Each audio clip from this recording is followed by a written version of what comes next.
Hola, ¿qué tal? Sean todas y todos bienvenidos a la continuación de la Masterclass en Razonamiento Probatorio. Continuamos con el módulo 6 denominado Derecho a la motivación de la decisión judicial, en el que tenemos el honor de contar con la presencia del doctor Daniel González Layer, a quien le doy la más cordial bienvenida. Y para conocerlo un poco mejor, voy a leer su síntesis curricular. Daniel González Layer es doctor en Derecho por la Universidad de Alicante, en el que obtuvo el Premio Extraordinario de Doctorado.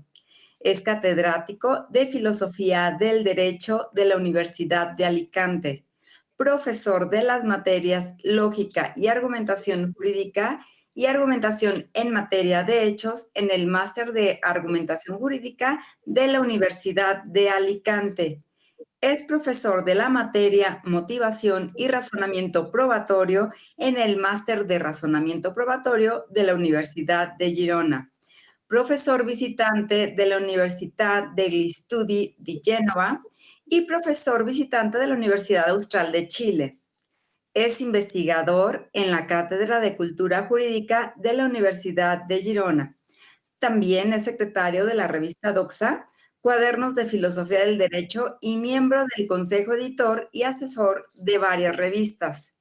Ha impartido cursos y conferencias en numerosas universidades y centros de capacitación para jueces, defensores públicos, abogados, etcétera, europeos y de América Latina.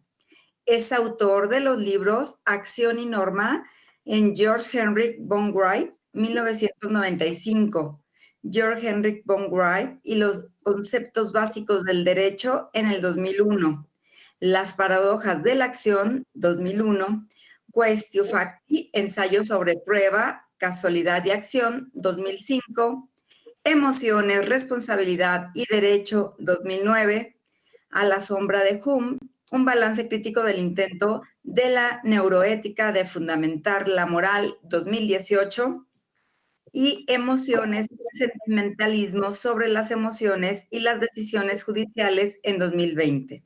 Además, es autor de otros libros en colaboración con otros autores y numerosos artículos en revistas especializadas. Doctor Daniel González Layer, es un gusto tenerlo con nosotros en este máster de Derecho Probatorio. Por favor, le cedo el uso de la voz para que nos platique sobre el derecho a la motivación de la decisión judicial. Adelante, por favor.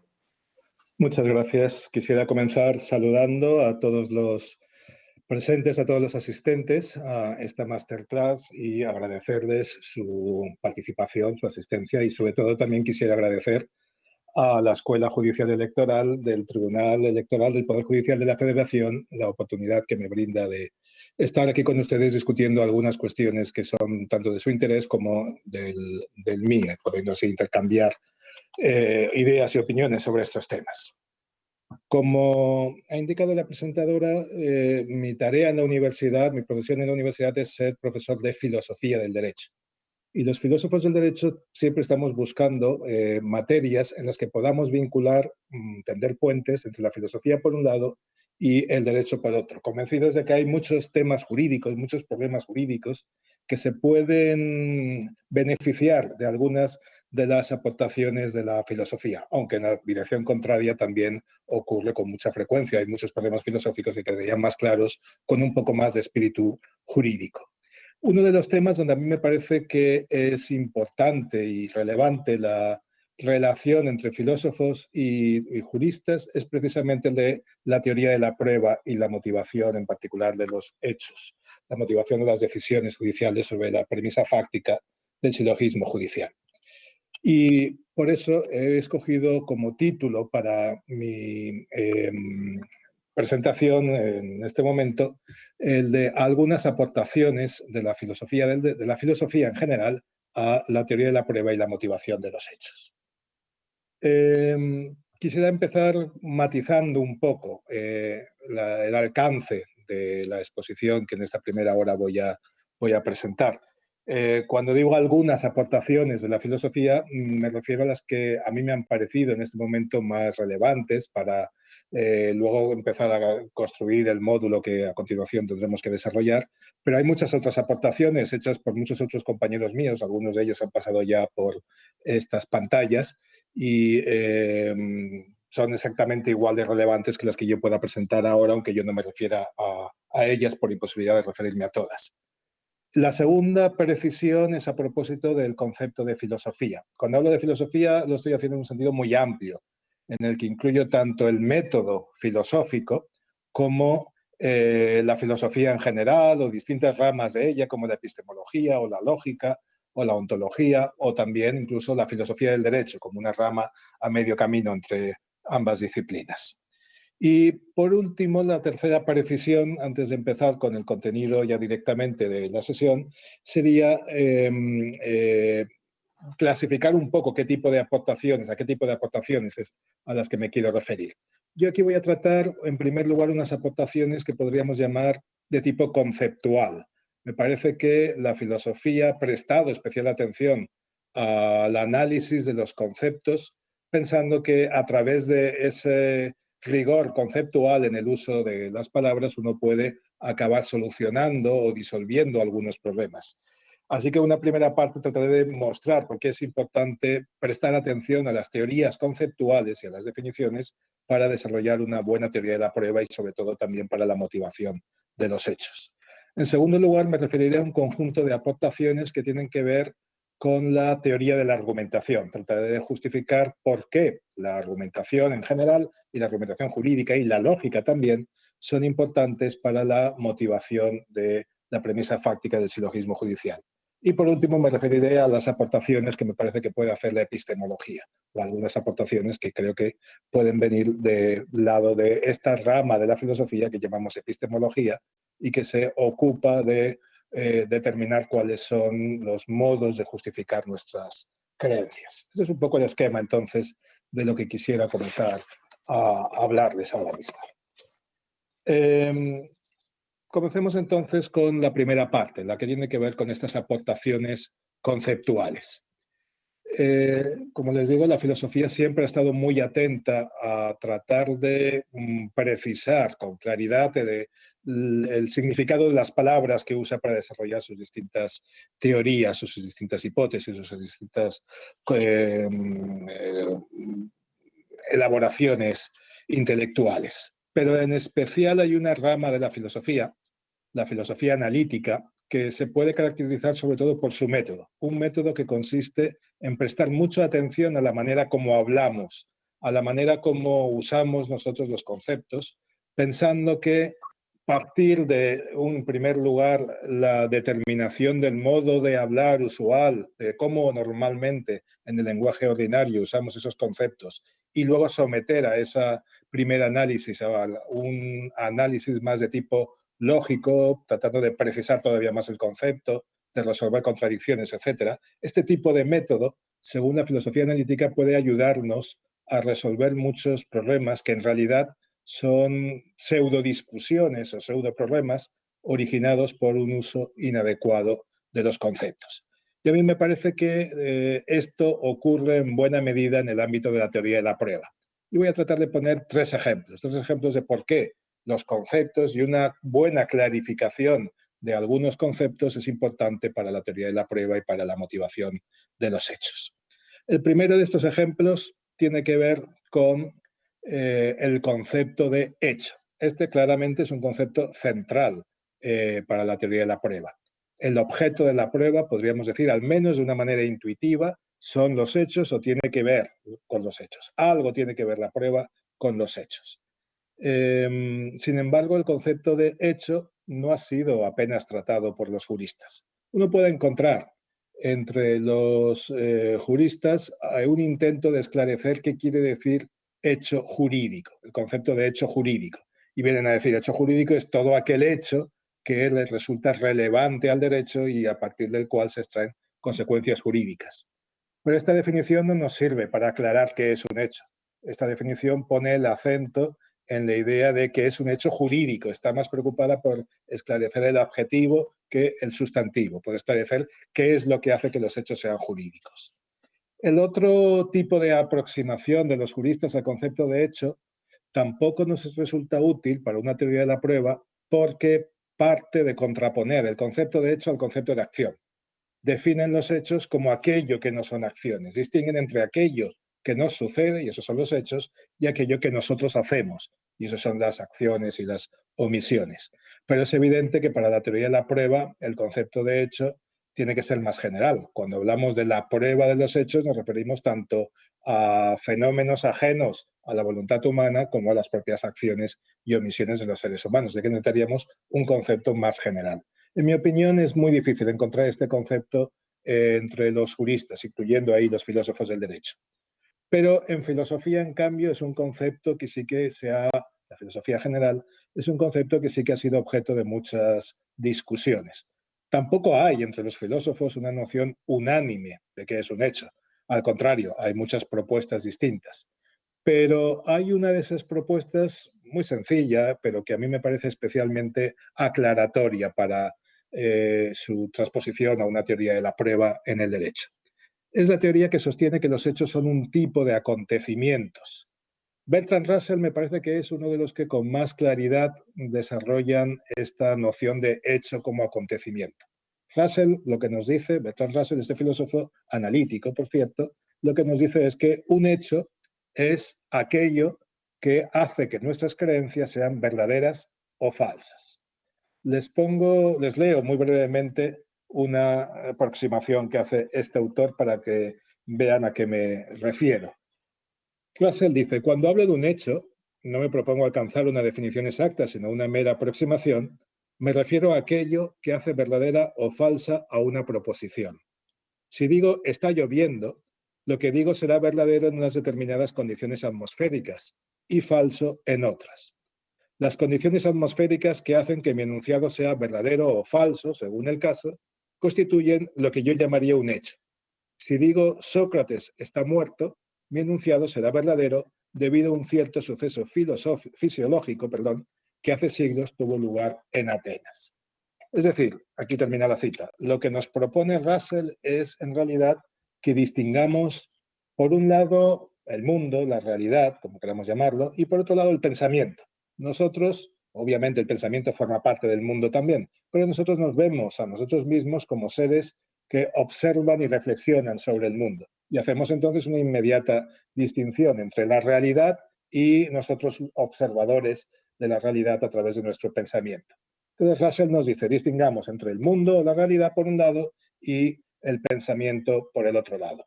Y los hechos entonces, en esta distinción, caerían del lado de la realidad. Los hechos no están en el pensamiento, sino que forman parte de la realidad. Son acontecimientos que ocurren en el mundo real. Las creencias, en cambio, o las proposiciones o enunciados lingüísticos con las cuales expresamos esas creencias, sí caen del lado del pensamiento y del lenguaje. Las creencias son verdaderas o falsas porque los hechos hacen que esas creencias sean verdaderas o falsas. Hay una conexión, por lo tanto, entre la realidad por un lado y el pensamiento por otro lado, y esa conexión es lo que llamamos verdad. Cuando una creencia es verdadera es porque pensamos que se corresponde con un hecho del mundo, de la realidad. Y cuando una creencia es falsa o un enunciado que expresa una creencia es falso, es porque pensamos que no se corresponde con un hecho de la realidad. Aquí ya hay una primera opción, porque algunos otros filósofos podrían preferir, y de hecho muchos lo han hecho, situar a los hechos también del lado del pensamiento. Y entonces el problema de dar este paso es que la diferencia entre un hecho y una creencia se diluye demasiado. Y yo creo que en una teoría de la prueba es importante mantenerlo separado. Hay una consecuencia importante de esta concepción de los hechos como acontecimientos que están en la realidad. Hay varias conclusiones en realidad. Una primera conclusión es que los hechos son, digamos, relativamente independientes de las creencias. Están en la realidad y por lo tanto ocurren con independencia de que existamos nosotros pensando sobre ellos o teniendo creencias sobre ellos o no. Luego veremos algunas matizaciones a esta cuestión. Pero en principio los hechos ocurren con independencia de nuestras creencias. Nuestras creencias no crean los hechos, en principio. Luego, insisto, haré alguna matización. Y una segunda conclusión importante es que los hechos, que son aquello que hacen que nuestras creencias sean verdaderas o falsas, son una entidad distinta de los objetos. En el lado de la realidad, además de los hechos, deberíamos colocar otro tipo de entidad, los objetos o entidades particulares. Sigo con la cita de Russell para que quede clara esta distinción entre hecho y objeto. Es preciso tener en cuenta, continúa Russell, que cuando hablo de un hecho, no me refiero a una cosa particular existente, como Sócrates, la lluvia o el sol. Sócrates no hace por sí mismo ni verdadero ni falso a ningún enunciado. Cuando una palabra aislada alcanza a expresar un hecho, como cuando digo fuego o el lobo, se debe siempre a un contexto inexpresado, pero la expresión completa de tal hecho habrá de envolver siempre una oración completa. De manera que una diferencia importante que debemos concluir de la distinción entre hechos y creencias y de la definición de hecho como aquello que hace verdaderas o falsas a nuestras creencias, es que en el mundo, además de hechos, hay objetos o entidades particulares. Y las entidades particulares no hacen que nuestras creencias sean verdaderas o falsas por sí solas. Como dice Russell, Sócrates o fuego, o el fuego, o lápiz o mesa, por sí solo no hacen verdaderas o falsas a nuestras creencias. Ahora bien, hay una conexión entre los hechos y los objetos. La conexión consiste en que los hechos son acontecimientos que les ocurren, por decirlo así, a los hechos. Son cosas que predicamos, perdón, a los objetos. Son cosas que predicamos de los objetos, cosas que decimos de los objetos, que atribuimos a los objetos. Mesa es un hecho, un objeto, perdón. La mesa es blanca, es un hecho, porque estoy atribuyendo a ese objeto una determinada cualidad. Mesa, por sí sola, no hace verdadero o falso nuestras creencias. No tiene sentido. Mesa no es una oración. Pero la mesa es blanca sí que es un hecho que ocurre en la realidad. Es una propiedad que realmente tiene la mesa, pero sirve para poder decir que nuestras creencias o oraciones que describen esas creencias, que expresan esas creencias, son verdaderas o falsas. ¿Y por qué esto es importante a la teoría de la prueba? Porque esto va más allá de meras apreciaciones conceptuales que tienen que ver con la ontología y la epistemología filosóficas. Bueno, en primer lugar tendríamos que tener en cuenta que los hechos pueden probarse, porque es posible decir de un hecho, dar una afirmación que sea verdadera o falsa sobre ese hecho, pero los objetos no pueden probarse. Los objetos quedan fuera de la prueba. Yo no puedo probar una pistola. Yo puedo probar que la pistola fue el arma homicida, que la pistola pertenecía a tal persona, que la pistola era propiedad de fulanito que sin embargo no tenía licencia de armas, etcétera, etcétera. Cosas que predico de la pistola. Incluso que la pistola existe, pero predicar o decir la pistola es verdadera o la pistola es falsa no tiene sentido, salvo que le estemos completando con un hecho que vendría a decir esta es la pistola existente que se usó para el homicidio, etcétera, etcétera. Los objetos no son entonces el contenido de la prueba y los hechos sí. Demos un paso más para seguir acercándonos a la problemática que tiene que ver con esto del lado de la teoría de la prueba. Ustedes saben que la doctrina procesal tradicional y buena parte de la jurisprudencia ha repetido insistentemente, ya no me atrevería a decir que ahora con la misma insistencia, pero todavía podemos encontrar ejemplos de esto, que el objeto de la prueba no son los hechos, sino las afirmaciones sobre los hechos. El objeto de la prueba no son los hechos, aquello que se prueba no son los hechos, sino las afirmaciones sobre los hechos. Y de la mano de esta afirmación continúan diciendo que la finalidad de la prueba no es el conocimiento de los hechos o la comprobación de si los hechos han ocurrido o no, sino la convicción del juez. La convicción del juez no sabemos acerca de qué porque lo desconectan de los hechos. Y de la mano de esta última afirmación vienen a decir que lo que importa en la prueba y en el proceso no es la verdad entendida como correspondencia con la realidad, sino una verdad judicial, formal, desconectada de la verdad material. Lo que importa es lo que el juez ha dicho que es verdad. Y confundiendo, por lo tanto, lo probado con lo verdadero o no distinguiéndolo. Bien, a mí me parece que todas estas afirmaciones, que creo que son incluso peligrosas, porque avanzan hacia un decisionismo judicial importante y hacia algo de lo que ustedes ya han oído hablar seguramente a anteriores ponentes en numerosas ocasiones, el subjetivismo judicial y la concepción subjetivista o persuasiva de la prueba. Avanzan en la idea de que probar no tiene que ver con la realidad, sino que es una operación, probar jurídicamente, que es una operación que se mueve exclusivamente en el mundo del pensamiento, de las ideas. Les pongo para ilustrar esto, les he escrito algunos fragmentos de algunas obras importantes en teoría de la prueba. Por ejemplo,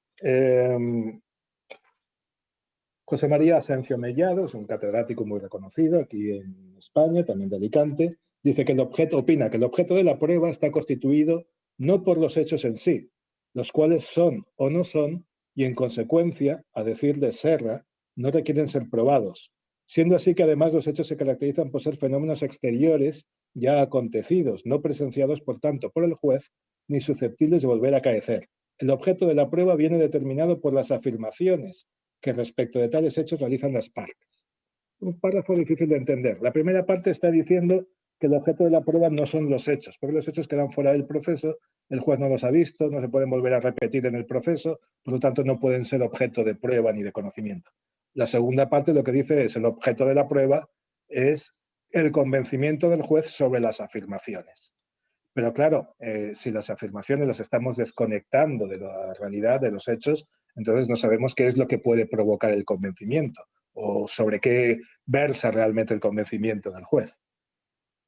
Continúa Asencio diciendo, la finalidad del proceso penal moderno es la convicción judicial acerca de la exactitud de una afirmación de hecho, convicción que no ha de girar en torno a la veracidad o falsedad del hecho base de la afirmación, ni tener como apoyo el dato de la existencia o no de tales hechos. Es decir, la prueba no tiene nada que ver con la existencia o no de los hechos, se está afirmando aquí.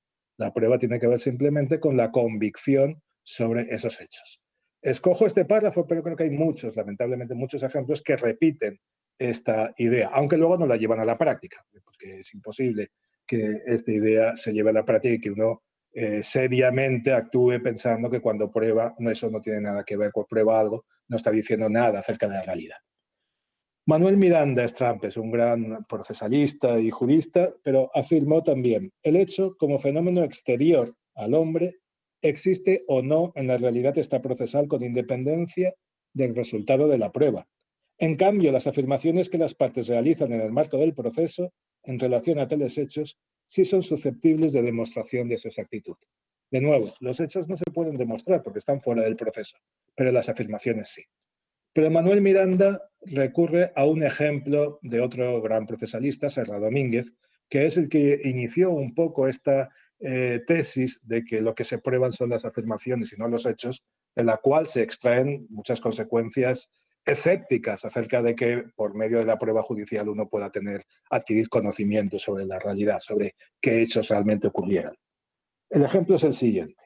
Dice Miranda, utilizando un ejemplo mencionado por el profesor Serra Domínguez, podemos decir que si bien es imposible probar una mesa, por el contrario, si una persona afirma que existe una determinada mesa en un cierto lugar y predica determinadas cualidades de la misma, entonces sí es posible la demostración de exactitud de dichas afirmaciones. Es decir, el ejemplo que ponen, a partir del cual extraen la conclusión de que los hechos no pueden probarse, sino solo las afirmaciones, el ejemplo que ponen es el siguiente. Nosotros no podemos probar una mesa, pero sí podemos probar que cuando afirmamos que una mesa es blanca o que una mesa es de madera o que está en tal lugar o que tiene tal propiedad o tal cualidad. Por lo tanto, conclusión, lo que se prueban son las afirmaciones, pero no los hechos. Creo que esto implica, aquí podemos ver que hay una confusión entre hecho y objeto, o una falta de distinción entre hecho y objeto. Además de los hechos y de las afirmaciones, perdón, además de los objetos, como la mesa, y las afirmaciones, como la mesa es blanca, en la realidad hay hechos. La propiedad que tiene la mesa de ser blanca, eso existe con independencia de que yo la afirme o no la afirme. Lo que no podemos probar son los objetos, pero los hechos sí.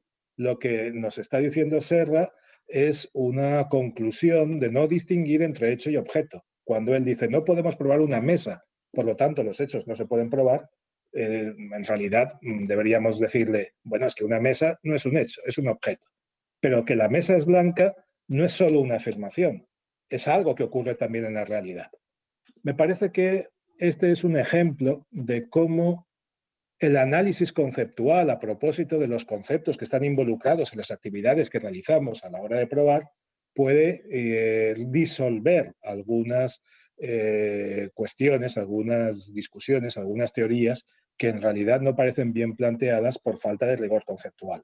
Y este es un ejemplo. Las conclusiones escépticas, no todas, muchas vienen por otro tipo de argumentos, como que la verdad es un ideal inalcanzable, etc. Pero muchas conclusiones que se extraen acerca de la imposibilidad de que por medio de la prueba podamos realmente demostrar la verdad de algo, sino que simplemente estamos, ni siquiera aproximadamente, sino que simplemente estamos en el ámbito de las demostraciones de la corrección de las afirmaciones de las partes en el proceso, me parece que vienen lastradas por una falta de distinción entre hecho y objeto. Este es un primer ejemplo de algún tipo de problemas que el análisis conceptual podría disolver o podría ayudar a resolver. Les he dicho que iba a poner 3 ejemplos. Vayamos al segundo ejemplo de por qué es importante el análisis conceptual para una teoría de la prueba. Bueno, hasta ahora hemos estado hablando solo del concepto genérico de hecho, el concepto general de hecho. Pero a nosotros nos interesa no solo un concepto genérico de hecho, sino la gran multiplicidad de hechos que pueden darse. Cuando probamos a veces fenómenos naturales que han ocurrido, como un terremoto o las consecuencias, los daños provocados por un terremoto.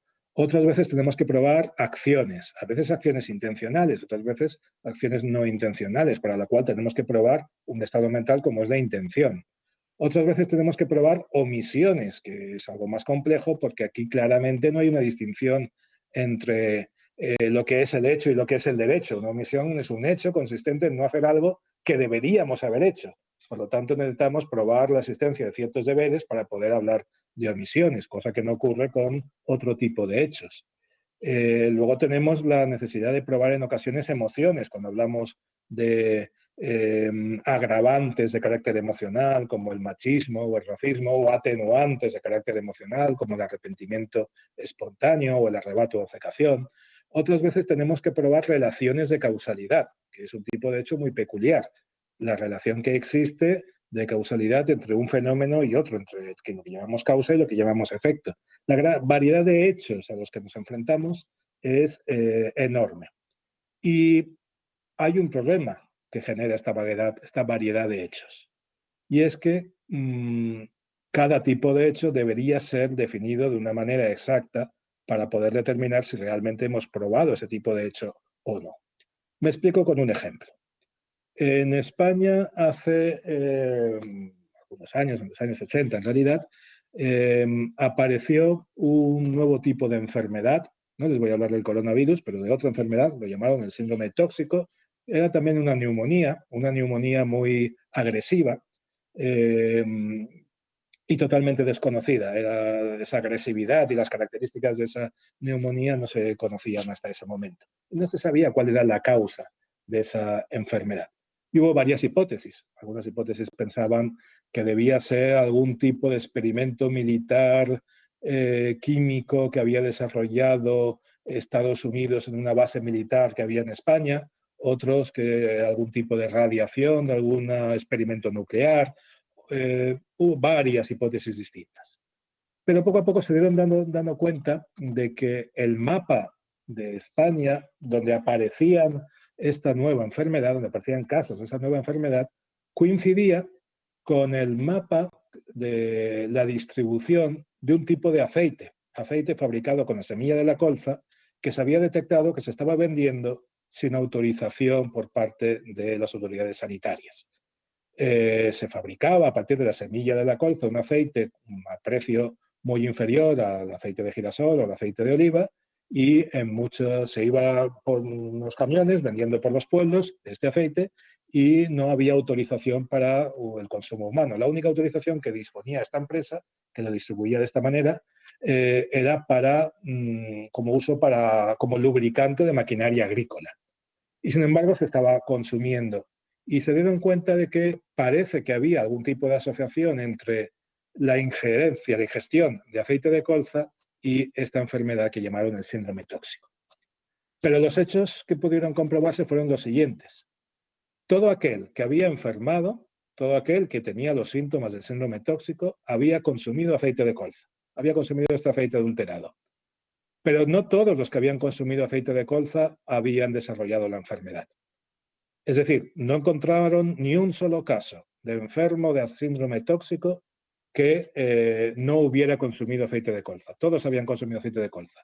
Pero había muchas personas que habían consumido aceite de colza y no tenían ningún síntoma de la enfermedad. Algo parecido a lo que ocurre ahora con el coronavirus. Todo el que ha desarrollado el COVID-19 ha estado expuesto al coronavirus, pero no todo el que ha estado expuesto al coronavirus ha desarrollado la enfermedad. Bien, esto quiere decir que el síndrome tóxico tenía como causa el aceite de colza. Esta es la discusión. ¿Podemos decir que el aceite de colza era la causa del síndrome tóxico? En términos de lógica de los condicionales, diríamos que el aceite de colza se comportaba como una condición necesaria, pero no como una condición suficiente del desarrollo del síndrome tóxico, del desarrollo de la enfermedad. Porque no todos los que habían consumido habían enfermado, luego no era una condición suficiente. Pero dado que solo habían enfermado los que habían consumido, sí era una condición necesaria. Y la cuestión es, ¿basta con que una causa sea condición necesaria del efecto para decir que esa causa es causa en sentido jurídico de ese efecto y por lo tanto hacer a la empresa responsable? Es decir, ¿cuál es la noción de causa? ¿Como condición necesaria o como condición suficiente? Esto es algo que los penalistas, como saben, han discutido muchas veces. Los penalistas se plantean si la noción más adecuada de causa es la de la conditio sine qua non, que viene a ser la de la condición necesaria, o la de la equivalencia de las condiciones, que viene a ser la de la condición suficiente, o la de la causalidad adecuada, que viene a ser una limitación con criterios sociales y jurídicos de alguno de los otros dos sentidos. Pero lo que me importa a mí ahora destacar es que la afirmación queda probado que el aceite de colza es causa del síndrome tóxico depende no solo de cuestiones empíricas, de constatar si todos los que han consumido han enfermado o no, etcétera, sino que depende en buena medida del concepto de causa que tengamos. Depende en buena medida de un concepto. Tendríamos que tener una buena definición de causa y acordar una buena definición de causa para poder determinar si efectivamente el aceite de colza fue la causa del síndrome tóxico. Si no nos ponemos de acuerdo en el concepto de causa, no sabremos si podemos dar por probada esa relación causal en este caso. Y lo mismo ocurre si pensamos, por ejemplo, en el concepto de intención. Sabemos que algunos opinan por entender intención, o al menos dolo, como toda actuación voluntaria. Cuando yo deseo un resultado y actúo para conseguirlo, actúo intencionalmente. Pero otros opinan que la noción de intención debe ser algo más débil. Basta para decir que hemos actuado intencionalmente con mostrar que el sujeto ha actuado sabiendo que una posible consecuencia o probable consecuencia de su acción iba a ser ese resultado determinado, aunque no lo deseara directamente.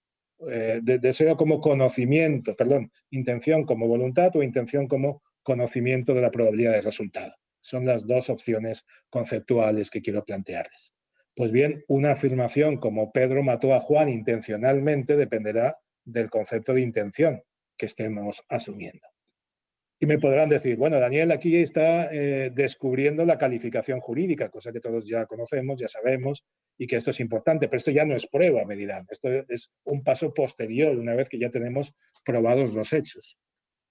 Pero los ejemplos que le estoy poniendo todavía no son casos en los que califiquemos en relación con el supuesto de hecho de una norma, con el supuesto típico de una norma, sino que estamos, por decirlo así, en un proceso de precalificación. En el mundo lo que ocurren son hechos brutos. Alguien flexiona el dedo, hace un movimiento corporal consistente en flexionar el dedo. Y nosotros tenemos que ver si esa flexión de ese dedo en determinadas circunstancias es una acción de matar dolosamente.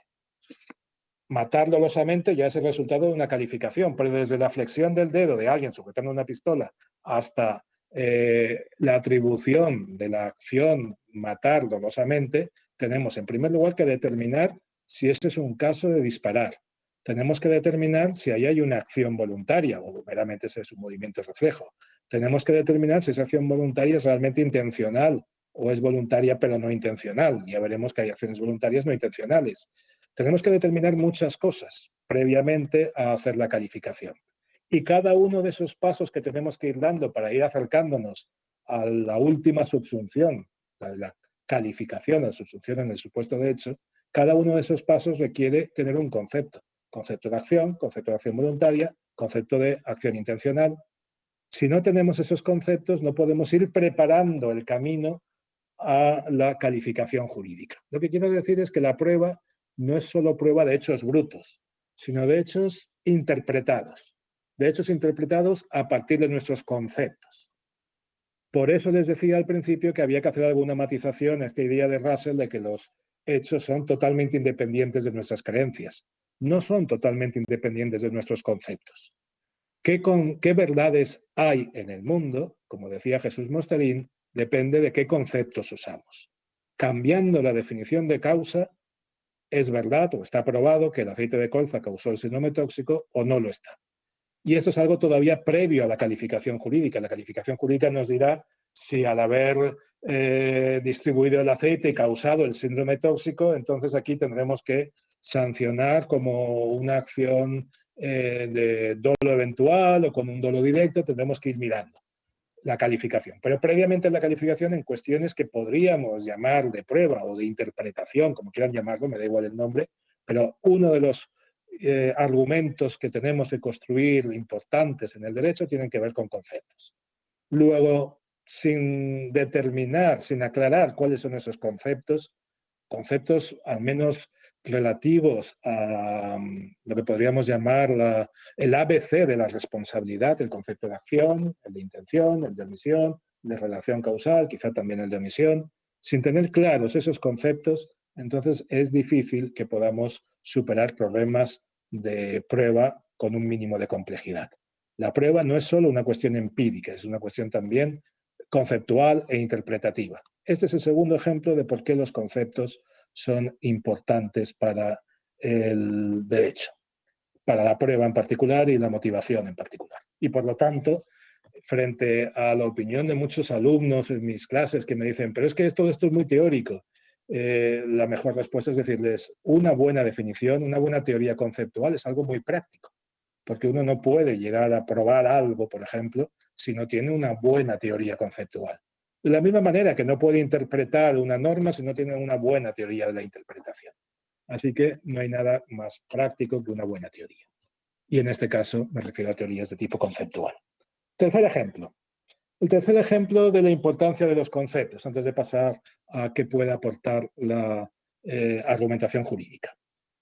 El tercer ejemplo tiene que ver con la noción de motivar, y en realidad lo voy a usar como un enlace entre esta parte y la siguiente de mi exposición. La noción de motivar es otra de las nociones que los procesalistas, que la doctrina procesal, me parece que ha descuidado. Porque también, de nuevo, la doctrina tradicional, y todavía encontramos muchos ejemplos de ella, aunque también hay muchos ejemplos superadores, entiende que motivar es explicar los motivos, causas, razones por las cuales el juez ha llegado a una determinada decisión sobre los hechos.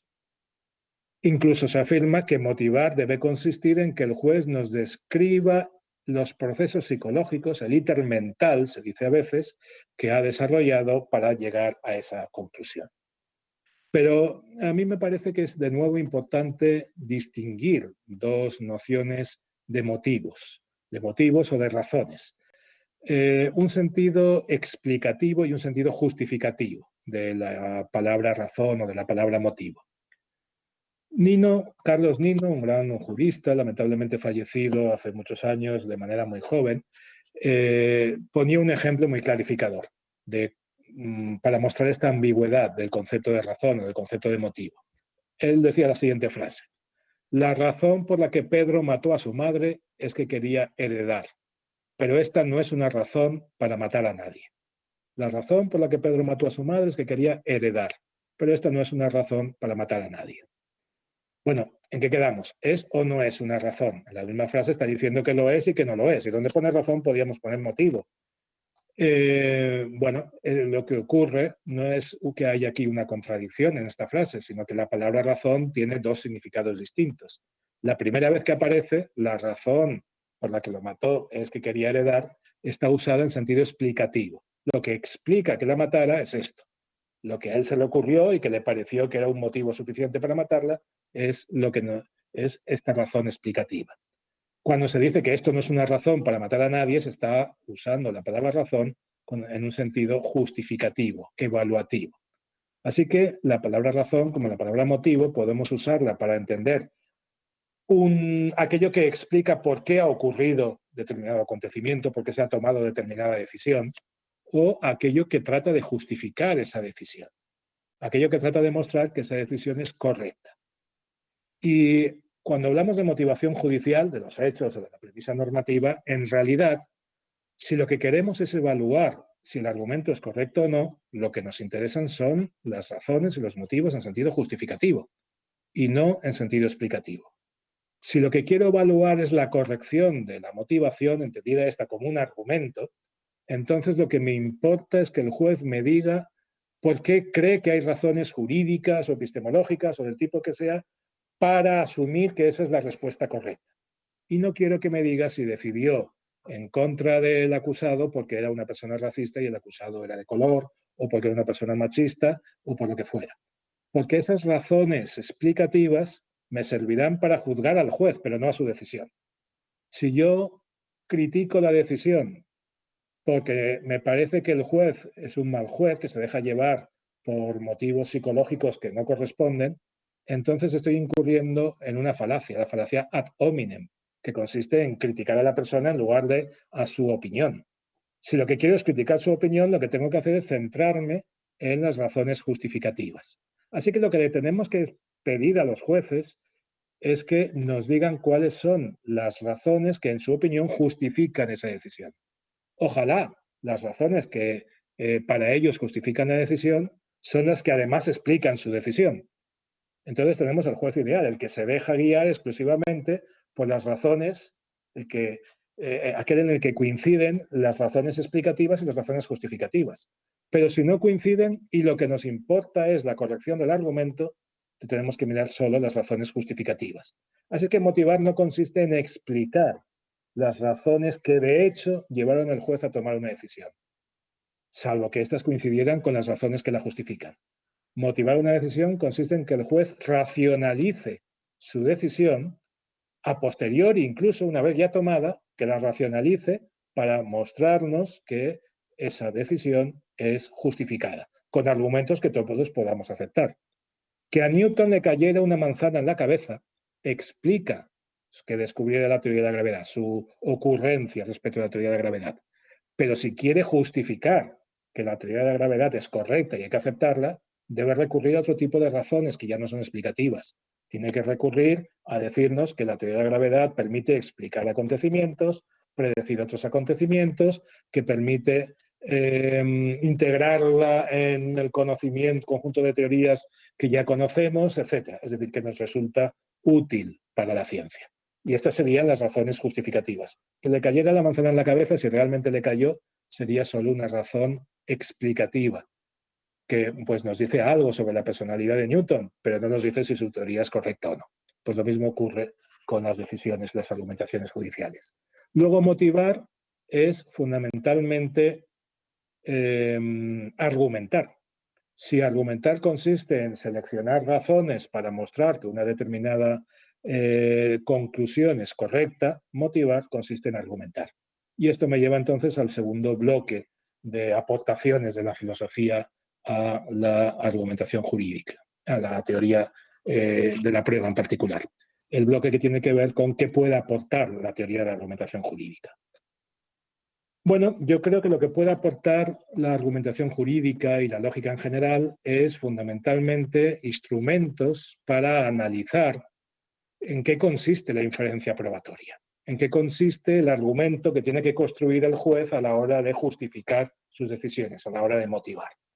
Yo creo que de entre las muchas aportaciones de la teoría de la argumentación, hay una, el esquema de la argumentación que propuso un filósofo, Stephen Toulmin, que me parece especialmente útil para analizar la teoría de la prueba. Lo que Toulmin nos dice es, déjense ustedes de pensar que las personas, incluyendo los jueces, razonan a partir de ciertas premisas extrayendo una conclusión. Más bien el proceso es el contrario. Uno sabe qué conclusión quiere sostener y va reconstruyendo premisas para apoyar esa conclusión. Entonces Toulmin propone un esquema, yo lo tengo aquí, no sé si lo ven bien, aquí dibujado, porque no me ha dado tiempo a hacer la diapositiva pertinente, pero el esquema simplemente dice, lo que primero que tiene un sujeto en mente es algo que quiere justificar, la pretensión, decía Toulmin. En su ejemplo, por ejemplo, sería Pedro va a heredar la casa de Juan. Esto sería un ejemplo de pretensión. Si nadie la pone en duda y nadie pregunta nada, no comenzamos a argumentar. Pero si alguien la pone en duda, entonces hay que comenzar a argumentar y hay que apoyar esa pretensión con razones. El segundo elemento son las razones que apoyan la pretensión. Ejemplos de razones. Pues en el caso de que la pretensión sea Pedro va a heredar la casa de Juan, una posible razón para sostener eso, para estar convencido de eso, sería que Pedro es hijo de Juan. Tenemos entonces una razón, Pedro es hijo de Juan, que avala la conclusión, Pedro va a heredar la casa de Juan.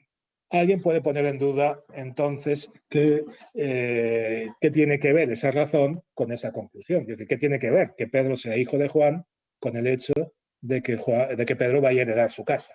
Y entonces hay que introducir un nuevo elemento en la argumentación. Nuevo elemento, Toulmin lo llamaba la garantía. Quizá el sentido más claro es el enlace que permite vincular las razones con la pretensión. En el ejemplo que estamos usando, traduciendo el ejemplo del propio Toulmin, la garantía vendría a decir es que los hijos heredan a los padres. Las razones son hechos individuales, hechos particulares. El enlace ya tiene que ser un hecho general que una ese tipo de razones con la pretensión. Los hijos heredan a los padres, justifica que dado que Pedro es hijo de Juan, Pedro vaya a recibir la casa de Juan. Y todavía alguien podría poner en duda la garantía y haría falta entonces que esta fuera justificada o respaldada. El respaldo o el fundamento de la garantía sería el otro elemento de un argumento. El respaldo, en este caso, vendría a decir, así lo dice el artículo tal del Código Civil, o así lo dicen la mayoría de los ordenamientos jurídicos, etc. Estaríamos respaldando porque ese enlace debe ser tenido en cuenta. La idea de Toulmin es que uno puede añadir más complicación en el esquema de los argumentos, hay elementos adicionales, pero como mínimo, un argumento debería tener estos 4 elementos. Debería quedar clara cuál es la pretensión o conclusión, debería quedar clara cuáles son las razones o premisa menor del argumento, y debe quedar clara cuál es la garantía o enlace, la regla general que hace que el argumento funcione. Y además debe quedar clara si esa garantía, ese enlace, está justificado o no.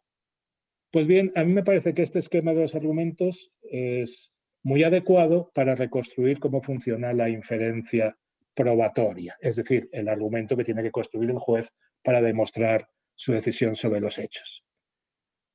Basta simplemente con que pensemos que la pretensión, en el caso de la inferencia probatoria, es la hipótesis que quiere dar por probada, es la hipótesis sobre los hechos que tiene que dar por probados. Por ejemplo, Pedro mató a Juan. Las razones serán las pruebas o elementos de juicio de los que dispone. Los indicios, pruebas o elementos de juicio de los que dispone son las razones que aportamos para justificar esa conclusión. Pero si la motivación tiene que estar bien hecha, el juez además debe indicar cuál es la conexión entre esas razones, entre esos elementos de juicio y la conexión y la conclusión. Debe indicar cuál es el enlace en su argumentación, cosa que muchas veces no hace, con lo cual la motivación queda incompleta. Debe decirnos, bueno, a mí me parece que esos elementos de juicio apoyan esta conclusión porque están relacionados de esta manera. Los procesalistas a veces han llamado a esto el nexo lógico, otras veces el nexo causal. es un lío, es una cuestión lógica causal que tendría que resolverse también con análisis conceptual, ya lo iremos viendo. Pero lo que importa es que tiene que haber una conexión. Y si esa conexión no es evidente, entonces, además de explicitarla, deberá ser justificada, debe introducirse el respaldo. Si tenemos estos 4 elementos, entonces podremos decir que la motivación está completa, lo cual no quiere decir que sea buena, simplemente está completa. El juez ha hecho el esfuerzo de construir su argumento introduciendo los elementos mínimos necesarios. Nos ha dicho cuál es la conclusión, nos ha dicho cuáles son los elementos de juicio, por qué esos elementos de juicio apoyan esa conclusión, es decir, cuál es el enlace, y ha tratado de justificar cuál es la fundamentación de ese enlace.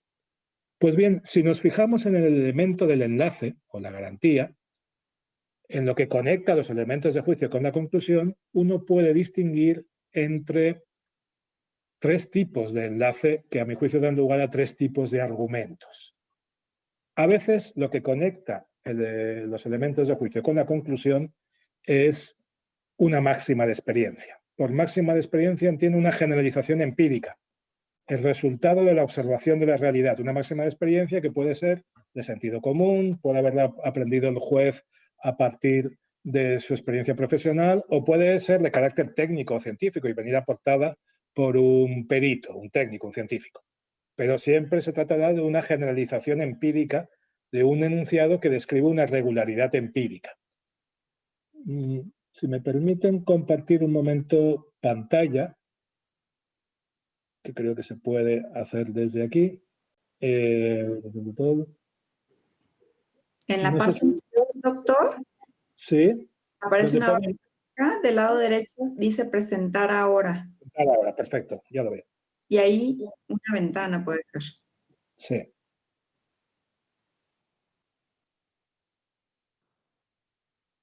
Les voy a poner algunos ejemplos de inferencia probatoria con máximas de experiencia, para que vean un poco a lo que me refiero.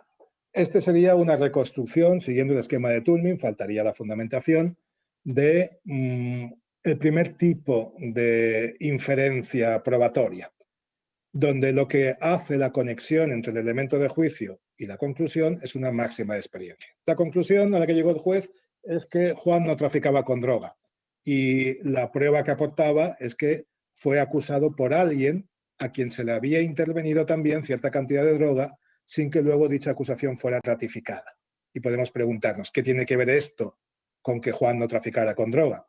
Y el juez entonces introdujo la siguiente generalización empírica. Dijo, viene siendo desgraciadamente frecuente que cuando alguien es acusado por otra persona a la que se le ha encontrado cierta cantidad de droga, tal acusación acaba siendo falsa.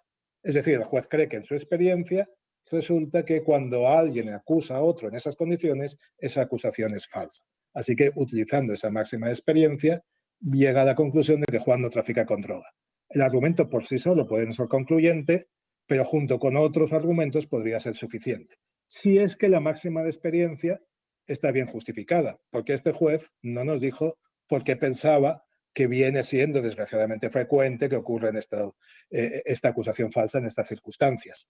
Seguramente está pensando, he visto otros casos en los que esto ocurre así, pero si quisiera haber fundamentado, haber motivado correctamente, tendría que habernos indicado en qué casos, puesto que esta no es una máxima de experiencia de sentido común o notoria. Otras veces lo que cumple la función de enlace es una norma de presunción. Una norma que establece una presunción. Imaginemos que la conclusión es Juan tenía intención de traficar con droga. Y el elemento de juicio que tenemos es que Juan poseía una cantidad de droga superior a X gramos. Aquí el juez puede justificar su conclusión por medio de una presunción, una norma que establece una presunción. No una presunción homini, sino una regla de presunción, una presunción legal o jurisprudencialmente establecida. Que venga a decir si se posee una cantidad superior a X gramos, que varía según el tipo de droga de que se trate, se presume la intención de traficar. Es decir, es obligatorio presumir la intención de traficar. Aquí tenemos entonces un ejemplo de otro tipo de inferencia. A la primera la podríamos llamar inferencia probatoria empírica, porque se basa en máximas de experiencia o generalizaciones empíricas, a la segunda, inferencia probatoria normativa. Porque fíjense, en la primera inferencia, el juez es libre para construir las máximas de experiencia que le permiten llegar a esa conclusión. Su único límite es que esas máximas de experiencia estén bien fundamentadas. En el caso de las inferencias probatorias normativas, estamos ante el caso de pruebas tasadas. Las presunciones legales en realidad están tasando la prueba. Nos están diciendo, en estas condiciones, el juez tiene la obligación de dar por probada esta conclusión. Así que el juez aquí no es libre. Y por mucho que digamos que estamos en un sistema de libre valoración de la prueba, en realidad estamos en un sistema donde convive la libre valoración de la prueba con las presunciones, que no solo son las presunciones legales, sino muchas veces presunciones establecidas jurisprudencialmente por nuestras Cortes Supremas, que acaban siendo de obligado cumplimiento para el resto de jueces. La última posibilidad es que lo que hace de enlace, lo que establece la conexión entre la inferencia probatoria, perdón, entre los elementos de juicio y la conclusión, sea una definición. Estamos en el caso del que les he hablado antes, en el cual los conceptos son fundamentales para probar. Por ejemplo, si queremos asumir que el aceite de colza es la causa del síndrome tóxico y tenemos como elementos de juicio que todo el que contrajo la enfermedad había consumido aceite de colza, pero no todo el que consumió aceite de colza había contraído la enfermedad, es decir, el aceite de colza es la condición necesaria pero no suficiente de la enfermedad, lo que está haciendo la conexión entre esos elementos de juicio y esa conclusión es una definición que dice por causa hay que entender una relación que opera como condición necesaria entre dos sucesos. Si uno no asume esa definición, entonces no puede dar por probado que el aceite de colza es la causa del síndrome tóxico. Si asume la definición contraria, entonces tiene que dar por probado que no lo era. En estos tres puntos es fundamental preguntarse cuál es la justificación del enlace. Aquí tienen un cuadro en el que aparecen los tres tipos de inferencia probatoria, que a mí me parece que la teoría de argumentación que se ha ocupado poco, por cierto, la argumentación en materia de hechos, pero debería desarrollar. El primer tipo de inferencia sería la que podríamos llamar empírica o epistémica, que tiene como enlace una máxima de experiencia. ¿Cuál es el fundamento de esas máximas de experiencia? La observación de una asociación más o menos regular entre dos hechos. ¿Cuál es la finalidad de este tipo de inferencias probatorias? Aproximarse a la verdad acerca de los hechos que se infieren. ¿Y de qué depende la fuerza? Del argumento inductivo en el que descansa la máxima de experiencia. Si pensamos en las inferencias probatorias normativas, aquí el enlace, como les digo, viene establecido por una regla. ¿Cuál es el fundamento de esa regla? Pues aquí tenemos que distinguir algunas reglas de presunción, algunas reglas que encontramos en la jurisprudencia o en las leyes estableciendo presunciones, tienen como fundamento la observación de una asociación más o menos regular entre dos hechos. Es decir, son máximas de experiencia que se convierten en reglas de presunción. Por ejemplo, la idea de que a partir de cierta cantidad de droga hay que presumir la intención de traficar con ella, se basa en una observación de carácter empírico. Quizás no exclusivamente, pero sí se basa en una experiencia en que normalmente cuando se tiene una alta cantidad de droga, lo que se intenta es traficar con ella y no solo se tiene para el consumo. Pero otras veces el fundamento de las reglas de presunción no está en una generalización a partir de casos particulares, no tiene un fundamento empírico, sino normativo, cuando se trata de proteger algún valor o principio que se considera relevante. La presunción de inocencia, por ejemplo, no pretende decir que la presunción de inocencia no pretende decirnos que existe una generalización a partir de la cual podamos pensar que siempre que alguien es acusado normal, o casi siempre que alguien es acusado normalmente es inocente. Lo que pretende es proteger el derecho de defensa. Una presunción que nos diga que si alguien mantiene relaciones con un menor de 12 años, se presume que no hubo consentimiento, no está basada, en realidad, en el hecho de que hayamos pensado que normalmente los menores de 12 años no consienten, sino en que no nos importa ese consentimiento. De hecho, es una presunción juris de jure. Está basada entonces en la idea de que hay que proteger determinados valores, aunque eso no se aparte del objetivo de aproximarnos por medio de nuestros argumentos a la verdad. La fuerza, entonces, de estas inferencias es de carácter normativo. La fuerza depende del hecho de que procede de una autoridad jurídica y no del hecho de que esté mejor o peor fundamentada ese enlace. Y por último, en los conceptos, tenemos el problema de tratar de solucionar la cuestión de cuáles son los criterios para determinar cuándo un concepto es correcto o no. ¿Cuáles son los criterios para saber si un concepto está bien construido o no? ¿Cómo decidimos si causa debe ser entendida como condición suficiente o como condición necesaria? Esa es una cuestión que hay que construir, que en realidad discutimos sin tener un acuerdo acerca de cuáles son los valores que tenemos que perseguir por medio de nuestros conceptos. Yo diría que más o menos hay que buscar un equilibrio entre usar conceptos que no se apartan demasiado del sentido común, del uso de esas palabras en el lenguaje ordinario, pero al mismo tiempo que no nos lleven a conclusiones claramente poco intuitivas. Si yo uso un concepto de causa como condición suficiente, entonces la causa de la causa es la causa del mal causado y entonces tan responsables son de la muerte de alguien, el asesino, como sus padres, porque sus padres son causa suficiente de la existencia del asesino. Y entonces estoy extendiendo demasiado la noción de responsabilidad de manera contraintuitiva, así que tendría que modificar parcialmente ese concepto. Este tipo de criterios por un lado de no dar la espalda a lo que causa significa en la realidad, pero por otro lado también adaptar ese concepto a nuestras intuiciones acerca de cuándo estamos escribiendo responsabilidad de una manera coherente, es el tipo de cuestiones que nos tenemos que plantear para justificar los conceptos. Bien, la teoría de argumentación entonces nos puede dar una idea de cómo construir los conceptos. Lo que nos queda ahora es ver cuál sería la aportación que podría hacer la epistemología. De estos tres tipos, y vamos a ello, de estos muy rápidamente, de estos tres tipos de inferencias hay una que es central, que es la inferencia probatoria con generalizaciones empíricas, la inferencia probatoria empírica. ¿Por qué? Porque es la única que en realidad conecta la prueba con la realidad.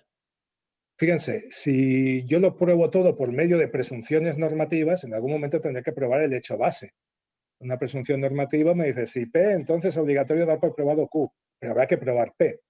Y P lo tendré que probar por medio, tarde o temprano, de una inferencia probatoria basada en la observación de la realidad y en generalizaciones empíricas. Una inferencia de las que hemos llamado inferencia probatoria empírica. Y lo mismo cuando uso definiciones. Las definiciones conectan un hecho con un determinado significado, pero yo tendré que probar que se ha dado ese hecho. Y no podré probarlo siempre por medio de presunciones o por medio de otros conceptos. En algún momento tengo que conectar con la realidad. Así que las inferencias probatorias empíricas son en realidad las únicas que conectan con los hechos brutos, con la realidad empírica, antes de ser interpretada. Luego, el tipo de inferencia probatoria fundamental es la inferencia probatoria empírica. Pero ahora yo necesito criterios para saber cuándo una inferencia probatoria de este tipo es correcta, ¿no? Cuándo una inferencia probatoria que usa más y más experiencia está bien justificada. Y para eso necesito recurrir a la epistemología. La epistemología trata de decirnos qué razones tenemos para justificar, para pensar que nuestras creencias están justificadas. Pues aquí sustituyamos creencia por hipótesis fáctica, por hipótesis que tenemos que probar, y la epistemología nos puede dar un buen número de criterios útiles para determinar cuándo nuestras decisiones o las decisiones del juez sobre hechos probados están justificados o no. Yo creo que hay una buena cantidad de criterios que podríamos llamar criterios de valoración de la prueba y que son los que el juez debe usar para motivar sus decisiones, que proceden de la epistemología. Un rápido recuento de cuáles serían, porque no quiero hacerme demasiado largo y creo que ya estoy haciéndolo. Algunos de esos criterios serían los siguientes. Como hemos dicho que tenemos al menos tres partes en esta inferencia, tenemos la hipótesis o pretensión, los elementos de juicio y el enlace. vamos a distinguir entre los criterios que tienen que ver con el enlace, los que tienen que ver con los elementos de juicio y los que tienen que ver con la hipótesis. Empecemos con los criterios que tienen que ver con la hipótesis, con los elementos de juicio. El primero, que nos diría la epistemología, esto está sacado de varios libros de filosofía de la ciencia, el primero que nos diría es, cuantos más elementos de juicio tengamos a favor de una hipótesis, más confirmada estará esta. Es decir, cuantas más pruebas, mejor. Desde el punto de vista epistemológico, no tenemos razones para decir, no, ya tengo suficientes pruebas, no aceptamos más pruebas en el proceso. Desde el punto de vista epistemológico, cuantos más elementos de juicio tengamos, mejor. Otra cuestión es que, desde un punto de vista práctico, no podamos aceptar todas en determinadas situaciones. Pero sabemos que siempre estaremos sacrificando un valor epistemológico cuando negamos la práctica de una prueba, salvo que ésta no sea pertinente por alguna razón distinta. Cuantos más variados, sería el segundo criterio, sean los elementos de juicio, es decir, cuando añaden información que permiten eliminar hipótesis alternativas, mejor confirmada está una hipótesis. Esto es algo más difícil de darse cuenta, la importancia de la variedad. No solo es importante cuántos elementos de juicio tenemos, sino la diversidad de los mismos. Los epistemólogos lo explican con un ejemplo. Un científico en el siglo XIX pretendía demostrar que las abejas reconocen los colores y que tienen predilección por el color rojo. Estaban buscando los mecanismos por el que unas flores les atraen más que otras. Y decían, bueno, las abejas reconocen los colores y tienen predilección por el color rojo. Y hacían el siguiente experimento. Tenían una colmena llena de abejas y 3 fuentes. Una fuente con agua tintada de azul, una fuente con agua tintada de rojo y una fuente con agua tintada de verde. Y cada vez que abrían la colmena, las abejas se iban una y otra vez a la fuente tintada de rojo. Así que este científico estaba muy contento pensando que conseguía aportar muchas pruebas, porque repetía el experimento muchas veces, a favor de su hipótesis de que las abejas se sienten atraídas por el color rojo. Pero un científico rival le dijo, ¿y no será que han ido a la fuente roja por casualidad la primera vez y luego por hábito repiten siempre el mismo camino? Ya saben que ahí hay agua, entonces repiten siempre el mismo camino. Bueno, esta es una hipótesis alternativa contraria a la que quiere defender el primer científico. ¿Cómo puede eliminar esa hipótesis alternativa? Introduciendo una simple modificación en el experimento. Le basta con coger el experimento y cambiando las fuentes de sitio. Si ahora, una vez que la fuente roja ya no está en el mismo sitio que antes, las abejas van a esa nueva fuente, entonces podríamos de seguir aduciendo que es verdad que las abejas reconocen el rojo, se sienten atraídas por él y que por eso esa es la mejor explicación de que incluso cambiando la fuente de sitio vayan a la fuente roja. Esto ha aumentado la convicción, la solidez de la hipótesis mucho más que si hubiéramos repetido el experimento sin hacer la mínima variación. Es decir, cuantos más variados sean los tipos de prueba, los medios de prueba que tenemos, entonces más sólida será la hipótesis.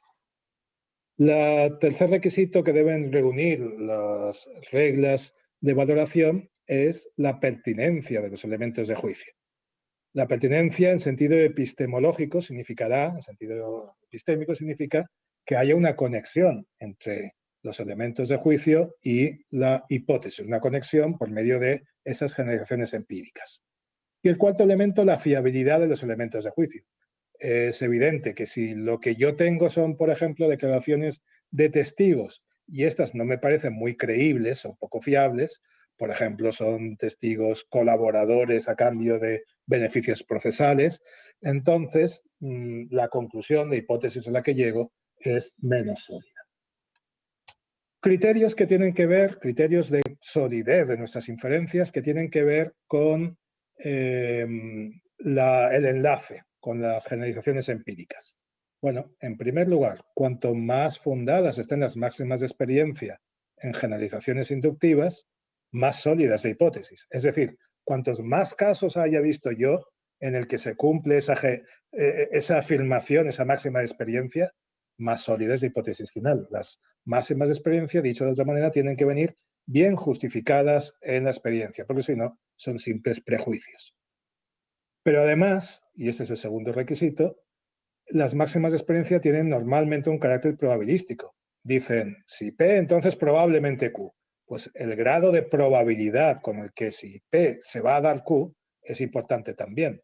Una máxima de experiencia que me dijera, si alguien hace una acusación después de haber sido detenido con droga, hay un 15% de probabilidades de que esa acusación sea falsa, no me serviría de mucho porque la probabilidad que está estableciendo es muy baja. Y por último, ya ven que voy muy rápido con la cuestión de cuáles son las reglas, pero en el módulo iremos más lentos. Por último, tenemos una serie de reglas de corrección de nuestras motivaciones, de nuestros argumentos, que tienen que ver con cómo debe ser la hipótesis. La hipótesis no debe haber sido refutada ni directa ni indirectamente. Es decir, no debemos tener ninguna hipótesis contraria que nos parezca más sólida que la hipótesis principal. Además, tiene que venir mínimamente confirmada en el siguiente sentido. De una hipótesis yo puedo extraer, tratar de ver cuáles serían las consecuencias de que esa hipótesis fuera verdadera. Si esas consecuencias efectivamente puedo contrastar que se han dado, entonces eso aumenta la confirmación de la hipótesis principal.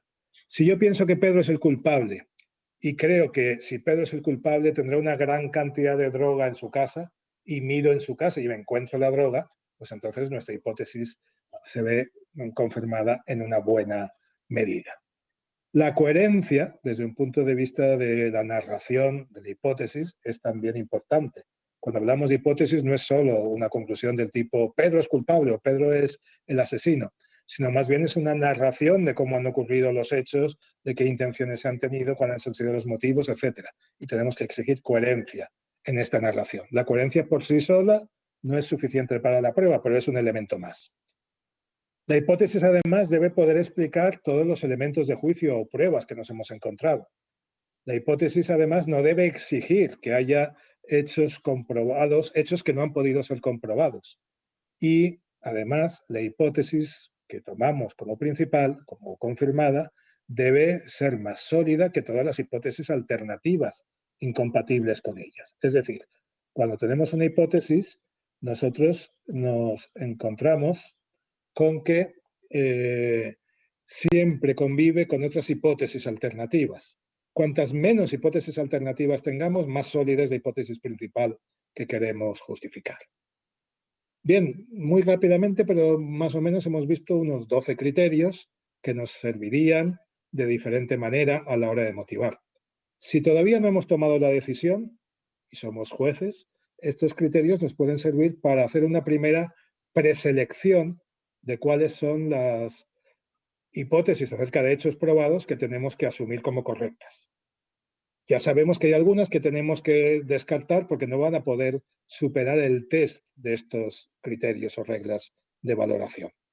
Si ya hemos tomado la decisión, entonces tenemos que construir la motivación. Bueno, pues estas reglas nos sirven como un test al que someter nuestra decisión e ir redactando en función de ese test si efectivamente tenemos suficientes pruebas, tratar de mostrar que son variadas, tratar de mostrar que son pertinentes, que son fiables, que los enlaces que usamos están bien fundamentados, que la hipótesis no ha podido ser refutada, que no hay muchas hipótesis alternativas o ninguna hipótesis alternativa plausible, etcétera, etcétera. Es decir, nos dan un test que tenemos que ir rellenando a la hora de motivar nuestra decisión sobre los hechos probados. Y si lo que queremos es evaluar la motivación de otro, entonces podemos someter esa motivación a este mismo test.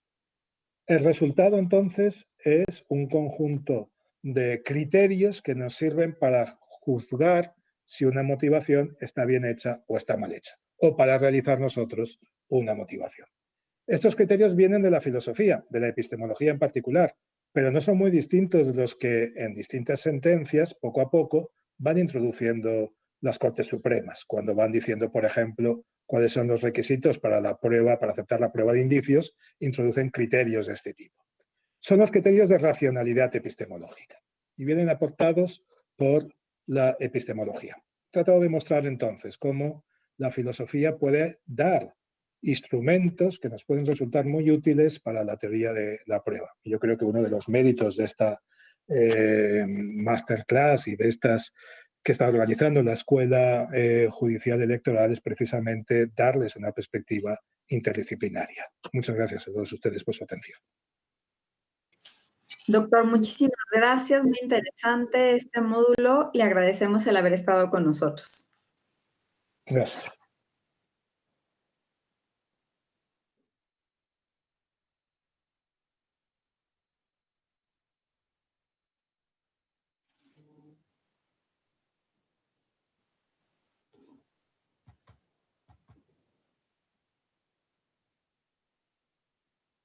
Gracias, Nayeli.